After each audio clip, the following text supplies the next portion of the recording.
kader-kader Gerindra, kepulangan Rizik ke Indonesia itu salah satu deal politik antara Jokowi dan Prabowo.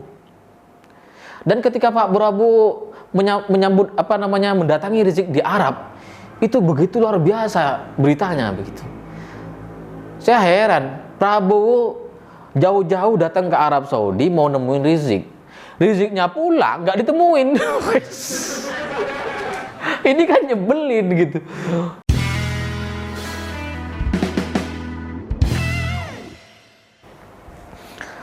Selamat malam para mantan, selamat malam untuk semua kalian yang dulu pernah tiba-tiba menghilang, lalu kemudian muncul lagi dengan 1001 alasan dan harapan. Saya nggak ngerti deh. Ini temanya soal orang hilang kali ini ya. Karena di Indonesia ini lagi ribut soal radikalisme, terorisme. Densus 88 menangkap banyak orang terkait hal ini begitu. Semua orang sudah berkomentar, dari ketua umum partai politik, tokoh, pejabat, ulama gitu, mengecam keras. Ada yang bertanya, tapi ada juga yang mempertanyakan, ada yang curiga gitu. Ini skenario dan seterusnya, ya macam-macam lah komentarnya gitu. Tapi ada satu orang yang sampai sekarang itu nggak komen gitu, sepi aja, diem gitu. Udah kayak orang hilang gitu. Yaitu siapa? Pak Prabowo.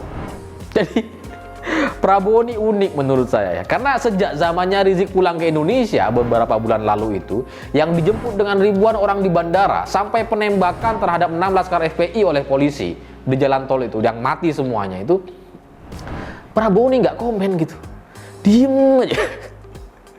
Ini kan apa ya, unik gitu. Prabowo ini bagaimanapun itu kan sangat identik dengan pelanggaran HAM, dosa masa lalu terkait penculikan, penghilangan gitu ya.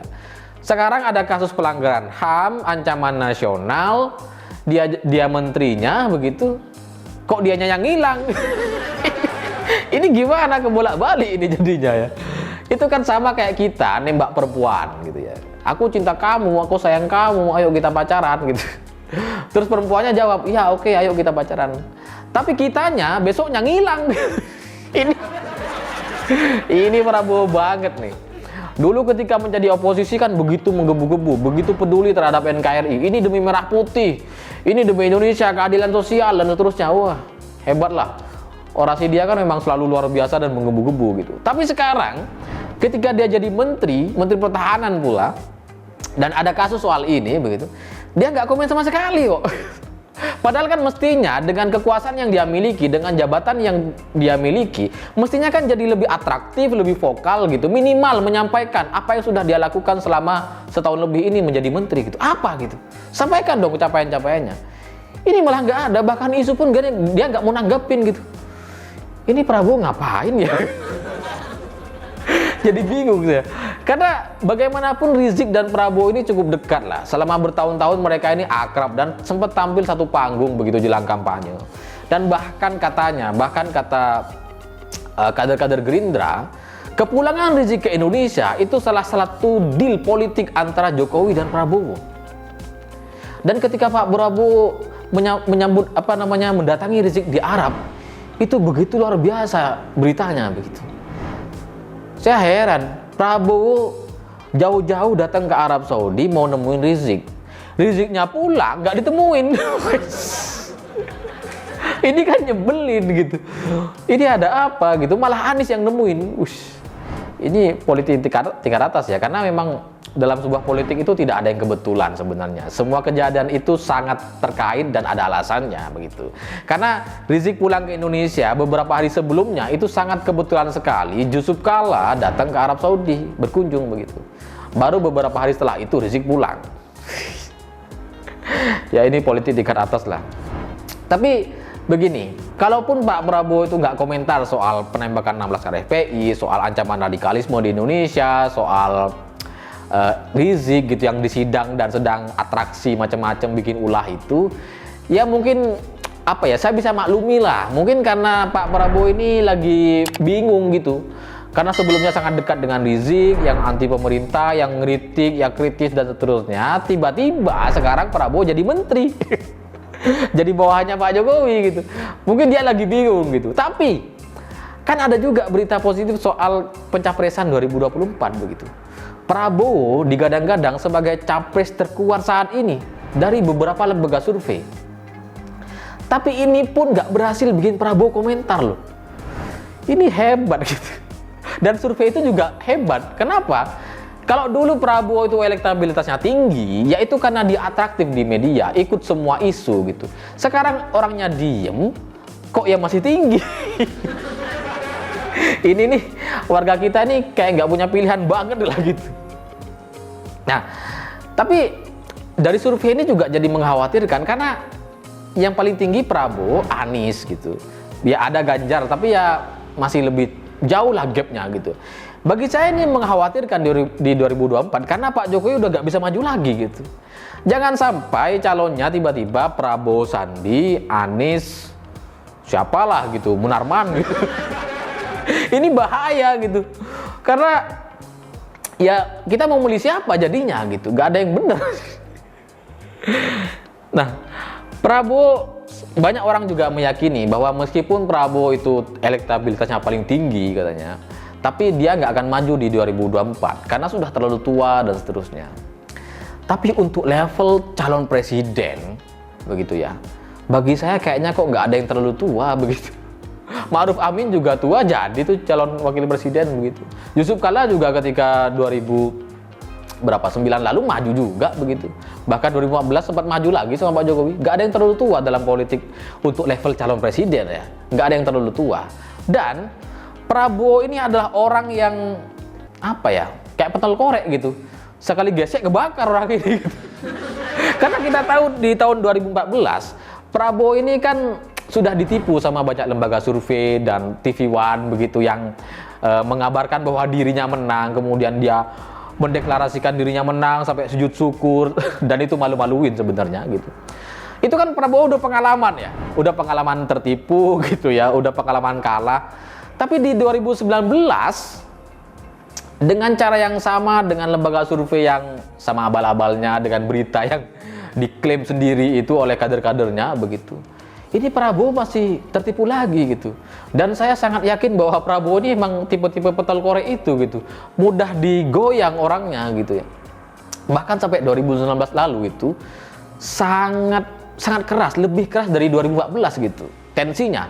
Bahkan sampai terjadi korban jiwa, ada yang mati tuh gara-gara demo soal penolakan terhadap hasil pemilu ini ya. Nah, saya yakin kok ya Prabowo akan maju lagi ya. Kalau nggak maju ya alhamdulillah gitu. Tapi kalau maju kan ini perlu kita pikirkan gitu. Ini gimana kalau lawannya tiba-tiba Anies atau Prabowo atau malah gandeng Prabowo Anies. Wah. Ini pusing kita gitu.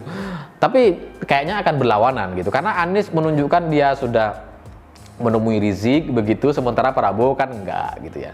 Nah, Anies belakangan ini juga sudah makin centil tuh ya, dari mulai ajak ibunya jalan-jalan ya dengan narasi-narasi humanis begitu. Belakangan ini juga nyentil bahwa beruntung punya presiden mantan gubernur katanya. Itu kan maksudnya ya presiden selanjutnya lebih baik gubernur lah, maksudnya gitu, maksud dia kayak gitu. Tapi kalau bagi dia beruntung punya presiden kayak Pak Jokowi yang mantan gubernur, yang paham dan seterusnya, dia tuh nggak nyadar Pak Jokowi yang nggak beruntung gitu. Punya gubernur mantan pecatan menterinya gitu. Gimana?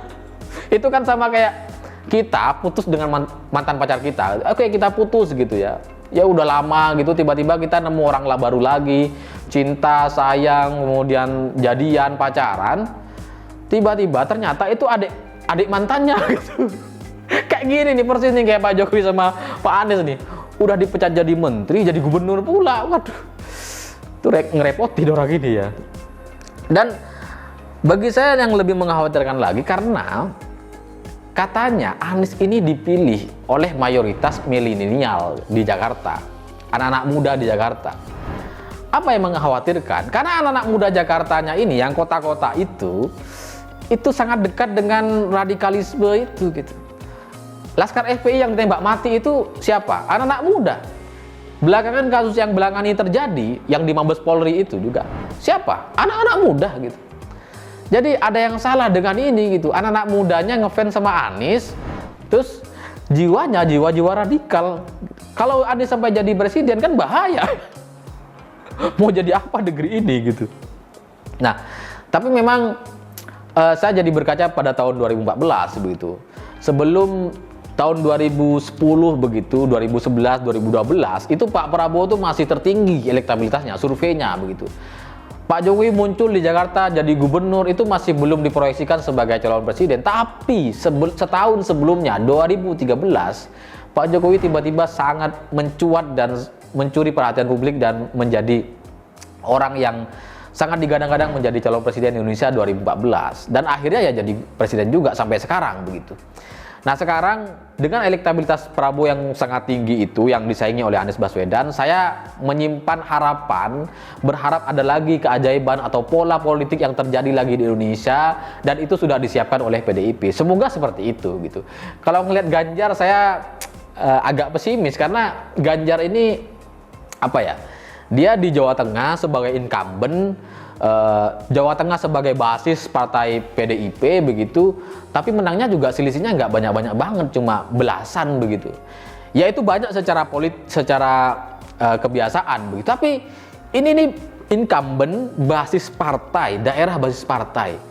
Ya ini nggak kurang lah menurut saya, kurang greget karena kalau dibandingkan dengan Surabaya.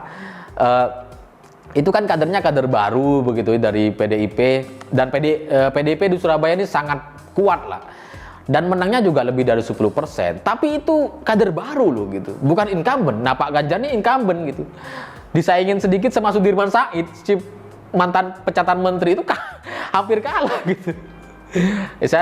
Saya nggak tahu lah apakah memang ini disiapkan oleh PDIP atau ini kebetulan Ganjar aja yang bergerak secara politik menggunakan mesin politiknya. Saya nggak tahu, tapi memang ini cukup mengkhawatirkan gitu karena anak-anak muda kita terlibat dengan kasus terorisme, radikalisme di Indonesia ini bahaya begitu. Ada apa sebenarnya? Tapi kalau saya lihat-lihat begitu ya, anak-anak muda kita itu emang banyak yang salah pengajian begitu, salah pengajian. Jadi dulu kalau masanya saya ketika muda, ya sekarang masih muda sih. Maksudnya ketika saya masih kuliah gitu, usia 20 belasan sampai 20 itu ya. Itu masalah kita kan paling apa sih? Pacaran, PR, tugas, dan itu aja sebenarnya masalahnya gitu. Mau nembak orang, mau ngajak ngedate, itu aja kok. Sekarang anak-anak muda kita jadi lebih rajin ke pengajian, anggota rohis, anggota aktivis dan seterusnya yang Islam itu. Ini kalau di sisi orang tua itu menyenangkan sebenarnya gitu. Karena dulu ketika lihat anak muda sering pacaran, orang tua kita tuh stres. Ini masih muda kok pacaran sih, ini mau ngapain dan seterusnya. Kita sering diprotes gitu. Tapi ketika ngeliat sekarang anak muda sering ke pengajian, itu persepsinya positif di mata orang-orang tua kita gitu. Tapi sebenarnya itu jauh lebih membahayakan dan itu yang terjadi belakangan ini gitu. Yang terjadi dengan Laskar FPI yang ditembak mati itu, yang terjadi di Mabes Polri itu juga semua orang ini anak-anak muda gitu. Dan itu membahayakan. Kenapa ya? Saya jadi menganalisis dan bertanya-tanya gitu. Apa yang salah dengan anak-anak muda kita? Ternyata belakangan saya lihat itu bukan karena perubahan zaman ya. Ini soal guru-guru kita yang kayaknya sudah berubah begitu. Dulu di zaman SD saya menjadi guru itu sangat sangat membanggakan lah. Teman-teman saya tuh banyak kok yang bercita-cita jadi guru gitu. Tapi sekarang coba lihat anak SD sekarang, tanya tuh mau jadi apa dia? Jadi gamers, jadi YouTubers, jadi artis, macam-macam lah. Yang jadi guru tuh udah bukan profesi yang membanggakan lagi sekarang gitu. Dan guru-guru pada akhirnya sekarang ini jadi profesi yang urutan terakhir gitu. Ngelamar kerja ke perusahaan nggak diterima, bikin usaha gagal karena semuanya nggak bisa, jadi guru lah dia gitu. Itu kan yang terjadi sekarang gitu. Ya meskipun cuma gajinya 300-500 ribu sebulan gitu ya, yang sub one itu. Tapi dengan kualitas guru-guru yang seperti ini, yang cuma jadi jalan terakhir ini, dan kemudian kualitasnya dibumbui oleh materi-materi radikal dan ancaman-ancaman terorisme di Indonesia gitu. Inilah kemudian yang menciptakan anak-anak muda yang radikal gitu. Ini jadi membahayakan sekali gitu. Tapi ya dilema ya, mau dikembalikan ke zaman dulu yang lebih suka pacaran, suka jalan-jalan, kayaknya itu lebih asik dibanding anak-anak yang sekarang jadi demen ke pengajian gitu. Karena itu jadi tambah mencurigakan, apalagi pakai yang cadar-cadar itu ya. Ya cadar itu boleh aja, boleh kok dalam agama boleh. Tapi ya gimana dong, mencurigakan sekali gitu kalau tiba-tiba orang yang hijrah gitu secara pakaian, secara pemikiran.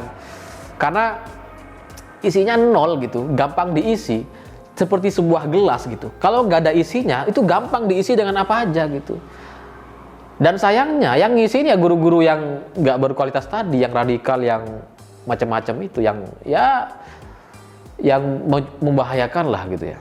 Nah, buruknya lagi, si milenial ini ngefansnya sama Anies gitu. Ini kan agak berbahaya bagi pertahanan nasional kita gitu. Prabowo tuh mestinya sekarang tuh mengambil sikap soal ini gitu. Bukan hanya diam aja mengambil keuntungan dari dua sisi, main dua kaki, jangan seperti itu dong mestinya gitu. Mengambil sikap yang jelas. Karena kita tahu Anies itu orang yang sangat oportunis begitu. Dia memanfaatkan segala cara begitu. Yang terjadi di 2017 seperti itu. Dan kalau dia sampai maju di Pilpres 2024 dengan banyak anak muda yang ngefans sama dia, yang dari perkotaan, yang dalam tanda kutip mencurigakan, membahayakan itu, ya kita jadi khawatir nasib bangsa ini mau jadi apa gitu setelah Pak Jokowi. Dengan segala infrastruktur yang sudah dibuat, tiba-tiba jangan sampai dimanfaatkan untuk kasus-kasus intoleransi, radikalisme gitu, jangan sampai. Jangan sampai seperti internet sekarang ya. Akses internet yang diberikan dengan mudah, yang sekarang sudah murah, yang sudah cepat karena pembangunan di mana-mana gitu. Tiba-tiba dimanfaatkan untuk menyerang pemerintah sendiri, untuk negara sendiri. Jangan sampai gitu.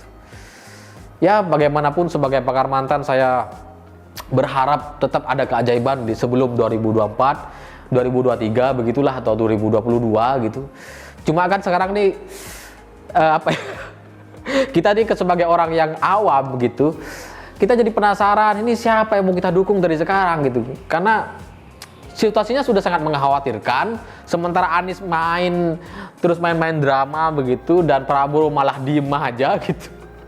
Tanpa sikap, tanpa posisi yang jelas, ini kan kita membuat bingung gitu, bangsa ini mau dibawa kemana pada tahun 2024. Sehingga saya pada akhirnya jadi berpikir wajar aja kalau sebagian orang berharap Pak Jokowi maju lagi gitu. Ya sekalipun Pak Jokowinya udah nggak mau ya.